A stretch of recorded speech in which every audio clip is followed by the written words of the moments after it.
This video is sponsored by Raid Shadow Legends. More on them later. Hey guys, what's up? This is MrDanishButterCookie, and today I wanted to look back at my greatest series, my 3-day series. It's still going on, I still have more videos planned, but I wanted to take this day to, kind of look back. It's been about a year since Sora came out. I do have some thoughts about him. But I want to look at 3-day videos and kind of rank what I believe are my top 5. I did watch all of them once again, and man, I gotta say, there were some really good ones. It was actually pretty difficult to choose this top 5, but I think I got a pretty good list for you. Definitely let me know if you agree or not. But before we get into that, I want to talk about today's sponsor, Raid Shadow Legends. Raid Shadow Legends is what happens if you crossed a blockbuster movie with a real AAA game, and then squeezed it into a mobile phone. It's actually amazing. This is the hit mobile hero collection RPG played by over 80 million players across the world.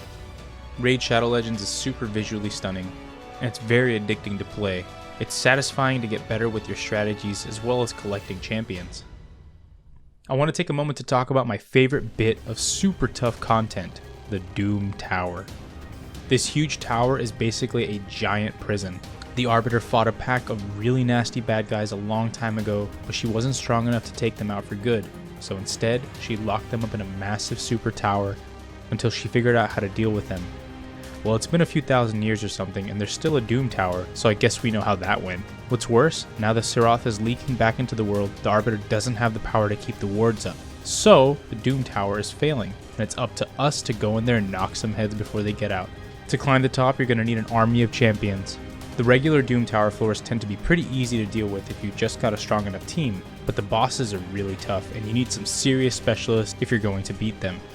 You'll generally want ways to remove debuffs, and you'll also want a pretty high resistance. Lots of Doom Tower bosses ignore block debuffs, and they can do really nasty stuff to your champions, like draining their turn meters or stripping their buffs. A couple of bosses need specific mechanics to beat them, like the Scarab King. He takes barely any damage unless you reduce his max HP, and if you attack him without a shield buff on, he'll wreck your whole team really fast. I could go on about this for ages, talking about how to try and fight these bosses, but the real fun is you trying it out yourself and experimenting. After this month, Raid Shadow Legends got a huge new update with a ton of new features, including a brand new dungeon and the introduction of Artifact Ascension. Battle through the Sand Necropolis and earn the precious oil needed to take your artifacts to the next level. There are a bunch of new champions being added to the mix too, including some really cool holiday champions. For those looking to get into the festive spirit, the Bastion's even been decorated in-game to look all wintry too. Raid's got something extra special happening now. They've released a legendary champion based off of the MMA and pro wrestling legend Ronda Rousey. Yes, the Ronda Rousey. You can get Ronda for free right now, whether you're new or a longtime player, just by logging into Raid.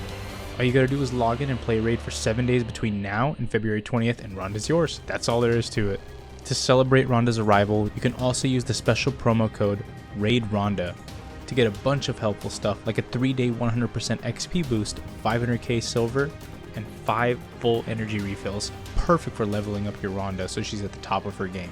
Also, if you're an Amazon Prime member, you can get your exclusive rewards in Raid right now. And if you haven't started playing Raid yet, click my link in the description or scan my QR code here on the screen. You'll get unique bonuses worth $30. We're talking a free epic champion Ana, 200k silver, an energy refill, an XP boost, and an ancient shard. All this treasure will be waiting for you here, available for 30 days for new players only. Thanks once again Raid for sponsoring this video.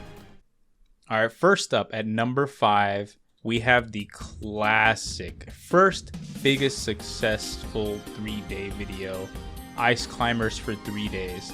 This one was an absolute classic. It even has the original intro. This definitely belongs at number 5 to me out of this list, mainly because of nostalgia factor and because it was just a nice fun time. You could just see like the progression was pretty simple. It was just Ice Climbers just doing normal duo stuff. Kind of me seeing like how this character can work by itself. And then this day 2 was also really short. I'm learning how to spike as well as reset, and then a small desync. Then I look up things, and day 3, this is when things go crazy. Now this belongs at number 5 for multiple reasons. Like I said, one is because of nostalgia factor and because this is kind of like the start of everything. The reason why it doesn't go above the others is because this one really isn't a fully fleshed out 3-day montage. So that's why it deserves its spot at number 5. Number 4. This one was really difficult because now I couldn't really choose for nostalgia factor. I had to really think about the montages that I wanted to pick. And for number 4, I thought it was appropriate to choose Shulk. Now this one is really special to me, mainly because it was extremely hard for me to learn Shulk in 3 days. I'll be completely honest, not a lot of people know this, but it actually wasn't truly a 3-day series, like a 3-day practice montage. This was 4 days. This one took me a little bit because Shulk, believe it or not, is a very, very complicated character to use. I think he's gotten significantly better since I did this 3-day montage. I think he's gotten a few patches, and they also removed one of his important techs. I don't remember exactly what it was, like maybe it was like storage. But this montage also, like it had great music, it had great progression. And then it was perfect. Like, I don't know what else to say. It was perfect. Day 3 was absolutely nuts. It was perfect progression from day 1 and day 2. And overall, yeah, I think this one deserved spot number 4. All right, spot number 3. This is where things got really, really complicated because the top 3 are very, very hard to choose from. Out of all of them, it rightly so goes to Kazuya. This one was super cool because I felt like I really, really went crazy on day 3. I think that's the main reason why I give this one the number 3 spot. Even day 1 and day 2, like everyone was already getting the hang of it. It's just the day 2 and day 3 was all just me getting really, really optimal. No, day 1 was me learning. That's what it was. It really showed that day was me learning. Day 2 was me applying all the special inputs. Day 3 was me freestyling with them. And that's why I really like this montage. Day 3 was nuts because I honestly did a lot of things that a lot of people who use Kazuya, even now, still don't do. This one's timeless. It still holds up today. So yeah, Kazuya, 3 days, definitely lives up to number 3. Number 2. This is a perfect number 2. Oh, number 1 barely beats number 2. Steve absolutely deserves the number 2 spot. The 3-day effects were fantastic. The 3-day progression was fantastic. The music was amazing.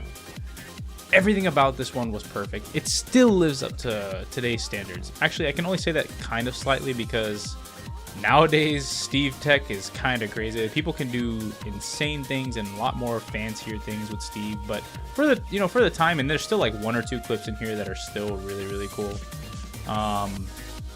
This one definitely deserves the number 2 spot. It's just a joy to watch. It's an absolute treat, and I love the music once again. I love the day 1, 2, 3 cards. Yeah, nothing much else to say about this one. Definitely give it a watch if you have it. And then the number 1 spot, absolutely deserved, goes to Sephiroth. It goes to Sephiroth for one reason and one reason only. This was a whole 3-day, like separate 3-day video, but I put it into one. But the reason why I give this number 1 is because the card effects were good, the clips were fantastic, the progression was perfect, but then the cherry on top was that I fit in every single clip into the full Sephiroth theme from Final Fantasy VII Remake. This was a perfect montage. I don't think I could have done anything better. And the clips that I have in here still hold up to Sephiroth's current meta. This one I love watching. I rewatched this one and I feel so proud of it. And I love using Sephiroth. Oh my god, the ending was absolutely insane as well. This is a perfect montage. I don't know what else to say. Definitely give this one a watch. So yeah, that's my top 5. Thank you guys for watching. Anyways, have a good one. Peace.